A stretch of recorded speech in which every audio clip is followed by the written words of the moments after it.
ஆண்டவர் இயேசு கிறிஸ்துவில் என் பிரியமான சகோதர சகோதரிகளே, விளம்பரத்தை நம்பித்தான் அந்த பொருளை வாங்கினோம். ஆனால் நம்முடைய நம்பிக்கை பொய்த்துவிட்டது. மகிழ்ச்சியாக இருப்போம் என்று சொல்லித்தான் அந்த பெண்ணை ஒருவர் திருமணம் செய்து கொண்டார்.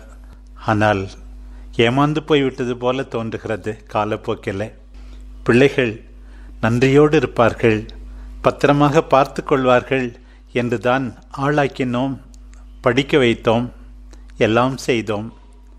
ஆனால் ஏமாந்து போய்விட்டோமோ? இந்த மறை மாவட்டத்தில் ஒரு அருள் பணியாளராகி அல்லது இந்த துறவர மடத்தில் சேர்ந்து ஆண்டவருக்காக மகிழ்ச்சியோடு உழைக்கலாம் என்று தான் தொடங்கினோம். ஆனால் காலப்போக்கில் ஒருவேளை நாம் தவறு செய்து விட்டோமோ என்றெல்லாம் சிலருக்கு தோன்றுகின்றது. இன்றைக்கு நமக்கு கொடுக்கப்பட்டுள்ள இறை ஊழியனுடைய 2வது பாடல் ஒரு விதத்தில் இப்படித்தான் இருக்கிறது. ஆண்டவர் தான் அழைத்தார். நேற்று பார்த்தோம், இறைவன் அந்த ஊழியனை பற்றி சொல்வதை. இன்றைக்கு அந்த ஊழியனே தன்னுடைய பணியை பற்றி, தன்னுடைய அழைப்பை பற்றி, தன்னுடைய அனுபவத்தை பற்றி பகிர்ந்து கொள்வது நமக்கு முதல் வாசகமாக கொடுக்கப்பட்டுள்ளது. எசையா இறைவாக்கினர் நூல் 49ஆம் அதிகாரம் 1-6 வரை. ஆண்டவரே, கருப்பையில் இருக்கும்போதே நீர் என்னை அழைத்தீர், என் தாய் வயிற்றில் நான் உருவாகும் போதே என்னை பெயர் சொல்லி கூப்பிட்டீர். ஆண்டவரே, என்னை நீர் தயார்படுத்தினீர், என் வாயை கூரான வாழ் போன்று ஆக்கினீர். உம்முடைய வார்த்தையாக நான் செயல்படுவதற்காக என்னை நீர் இதுநாள் வரை பாதுகாத்து வந்தீர். ஆண்டவரே, உம்முடைய கையின் நிழலில் வைத்து என்னை பாதுகாத்து வந்தீர். பளபளக்கும் அம்பு போல என்னை ஆக்கினீர். எப்போதும் என்னை தயார் நிலையில் நீர் வைத்திருந்தீர். எந்த பணிக்கு வேண்டுமென்றாலும், எத்தகைய வாழ்க்கைக்கு வேண்டுமானாலும் நான் தயாராக இருக்க வேண்டும் என்று என்னை கூரான அம்பு போல நீர் ஆக்கி வைத்திருந்தீர்.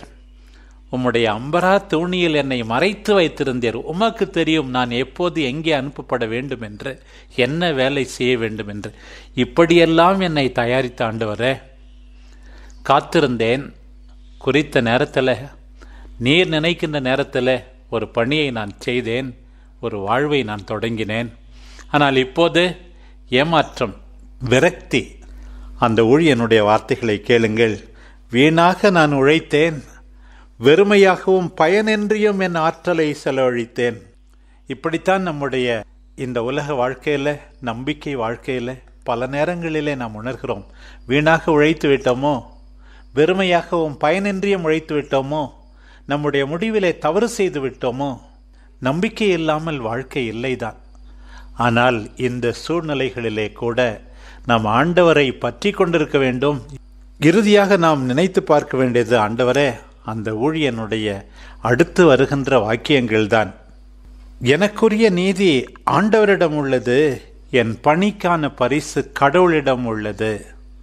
நான் நேர்மையாக இருந்தேன், கஷ்டப்பட்டு உழைத்தேன், நியாயமாக பாடுபட்டேன், உண்மையாக இருந்தேன். உலக போக்கில் எனக்கு வெற்றி கிடைக்கவில்லை என்றாலும் பரவாயில்லை, எல்லாம் வெறுமையாக தோன்றினாலும் பரவாயில்லை. ஐ ஆம் discouraged, I feel helpless, I feel not recognised. அப்படி இருந்தாலும் எனக்கு பரவாயில்லை. நாம் எல்லாரும் சொல்ல வேண்டியது, எனக்குரிய நீதி ஆண்டவரிடம் உள்ளது, என் பணிக்கான பரிசு என் கடவுளிடம் உள்ளது. இதைத்தான் நாம் சொல்ல வேண்டும். பாருங்கள், ஆண்டவர் நம்மை கைவிட்டு விடுவாரா? நம்முடைய நேர்மையான வாழ்வு பயனின்றி போய்விடுமா? நிச்சயமாக கிடையாது. ஆண்டவர் அவருக்கு கொடுக்கின்ற, நம்பிக்கை அளிக்கின்ற, உற்சாகம் ஊட்டுகின்ற அந்த வார்த்தைகளை பாருங்கள். உன்னுடைய முந்தைய அழைப்பு, என் அன்பின் ஊழியனே, யாக்கோபின் குலங்களை நிலைநிறுத்துவதற்கு, இஸ்ராயேலில் எஞ்சியோரை திருப்பி கொணர்வதற்கு. இது மிக எளிதானது, சாதாரணமானது. இப்போது நான் இந்த வேதனை வழியாக, இந்த துன்பங்களின் வழியாக உனக்கு ஒரு பெரிய அழைப்பை கொடுக்கிறேன். என்ன அந்த அழைப்பு? உலகம் முழுவதும் என் மீட்பை அடைவதற்கு நான் உன்னை பயன்படுத்தப் போகிறேன். பிற இனத்தாருக்கு ஒளியாக உன்னை நான் ஏற்படுத்துகின்றேன். பாருங்கள், நம்முடைய வேதனைகளால், சோதனைகளால், நம்பிக்கை வாழ்வினோடே நாம் காட்டுகின்ற பிரமாணிக்கத்தால் ஆண்டவருக்கு மேன்மேலும் ஏற்புடையராவதுதான் சீடத்துவ வாழ்க்கை. பிரியமானவர்களே, இன்றைய நற்செய்தி பகுதிக்கு வருகிறோம். நம்ம ஆண்டவருடைய வாழ்க்கையிலும் ஒரு விதமான வேதனை, கஷ்டம் ஏமாற்றம்தான். இயேசு உள்ளம் கலங்கினாராம். அந்த சீடர்கள் தனக்கு செய்ய போவதை நினைக்கும் போது எல்லாரும் ஓடி போய் விடுவார்கள். யூதாஸ் காட்டிக் கொடுக்க போகிறார், பேதுரு மறுதளிக்க போகிறார்.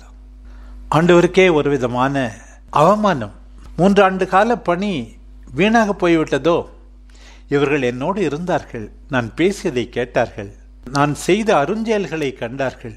இப்படியெல்லாம் அவர்கள் அனுபவித்திருந்தும் கூட எனக்கு பிரமாணிக்கமாக இல்லையே. உயிரையும் கொடுப்பேன் என்று சவால் விட்டவர்கள் ஓடிப்போய் விடுகிறார்களே. 1 மணி நேரம் கூட என்னோடு விழித்திருக்க முடியவில்லையே.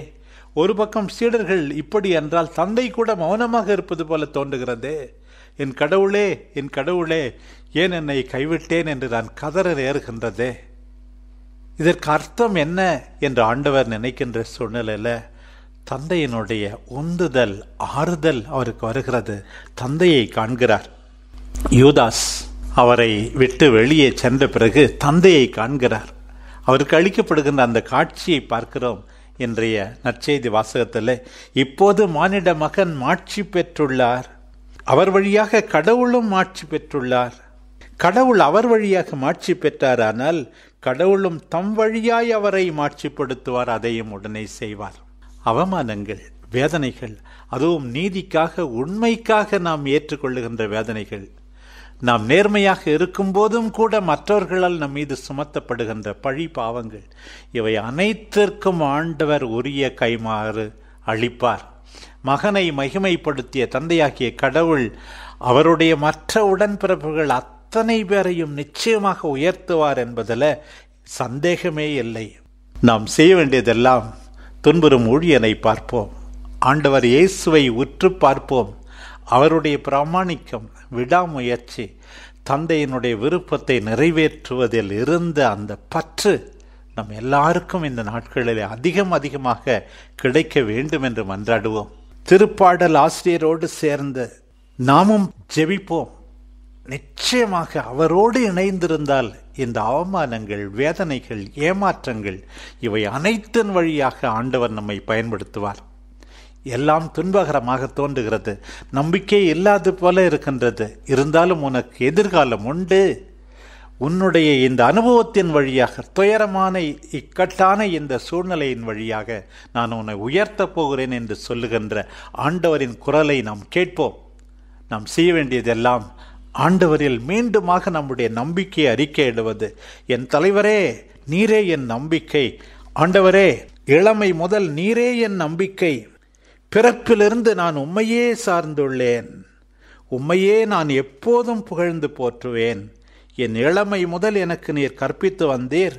இனி வரும் நாள்களிலும் வியத்தகு செயல்களை அறிவிப்பேன் என்று சொல்லி ஜெபித்து ஆண்டவரில் இணைந்திருந்து நம்பிக்கை பயணத்தை தொடருவோம். நம்முடைய கசப்பான அனுபவங்கள் இல்லத்திலோ, சபையிலோ, மறைமாவட்டத்திலோ, சமூகத்திலோ இருக்கின்ற ஒவ்வொரு அனுபவத்திற்கும் அர்த்தம் உண்டு. நாம் செய்ய வேண்டியதெல்லாம் ஆண்டவரை பற்றி கொண்டிருப்பது. With radical fidelity continue our pilgrimage of faith, always to glorify the Lord through our conduct. எப்போதும் பிரமாணிக்கமாக ஆண்டவரை பற்றி கொண்டிருந்து அவருக்காக, எல்லாம் வெறுமையாக தோன்றினாலும் அவருக்காக வாழ்வது, மரிப்பது, இதுதான் நம்முடைய சீடத்துவ அழைப்பு என்பதை உணர்ந்து கொள்வோம். ஆமேன்.